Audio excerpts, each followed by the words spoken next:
احنا طبعا نتيجة الحالة العبثية اللي احنا بنمر بيها دلوقتي، ناس كتير ما بقتش فاهمة ايه اللي بيحصل. فاحنا قررنا ان احنا نوجه اسئلتنا للوسطى زلطة او احد العارفين ببواطن الامور واللي بيجيبوا من الاخر، خاصة في الظروف الدقيقة اللي بتمر بيها البلد دلوقتي. اهلا بيك استاذ زلطة. السلام عليكم. وعليكم السلام. يعني خلينا نتكلم الاول في السياسة وبعدين نتكلم بجد. ماشي. انا عايز اعرف انت قاري اللي احنا فيه دلوقتي ازاي، الموقف بتاع الامريكان اللي كانوا موجودين ومتهمين في قضيه وبعدين سافروا فجاه كده. انا مش عارف انتوا داوسين دماغكم بالموضوع ده ليه. الموضوع بسيط، انتوا بس مش فاهمينه. هم كام واحد اللي اتقبض عليهم؟ 16. ماشي. احنا المصريين كام واحد؟ 85 86 احنا مليون. 85 86 مليون. ماشي، هنتستر على 16 نفر؟ نطلع مش ولا البلد قدام العالم يتقال علينا مسكنا العيال وحبسناهم؟ بعدين ما هم مش دفعوا فلوس. انا سمعتهم مش عارفين دفعوا 5 مليون ولا 5 مليار، صح؟ 2 مليون المفروض، احنا سمعنا زيك بالظبط، مش 2 متاكدين مليون برضه. ومش هنشوفهم. بس ما هو بس قفشنا منهم فلوس، طلعنا بمصالحه. اعمل ايه؟ ما انا لو حبسته هاكله واشربه واجيب له هدوم، صح، وصابون عشان يستحمى بقى وماس عشان يحلق دقنه، هنصرف عليهم؟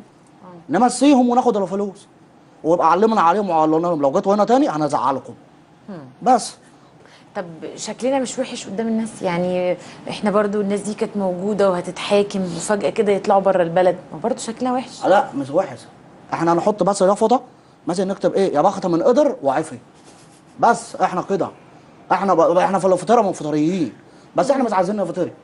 بس لو على الفطيره مثلا على امريكا مثلا، سيادته سياده المشير ربنا يخليه لنا مثلا قال لك احنا مش هنرقع ومش هنخاف يعني بالبلدي كده زي لو بكلامه عشان انا مش فاهم. هو بيقول كلام كبير مثلا عشان هو عقله كبير، انا مش فاهم. بس هو يعني بالبلدي قال لهم اللي هيقربوا مننا هنرص عليه ميه نار.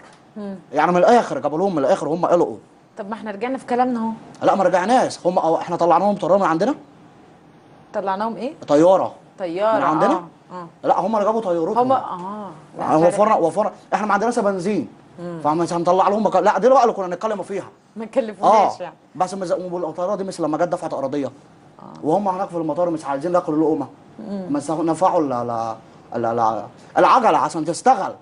ما مش المطار ده في ناس شغاله والولاد اللي هيشيل لهم السنه هيقفش فلوس. يعني جابوا لنا مصالحها ماشي لمصر.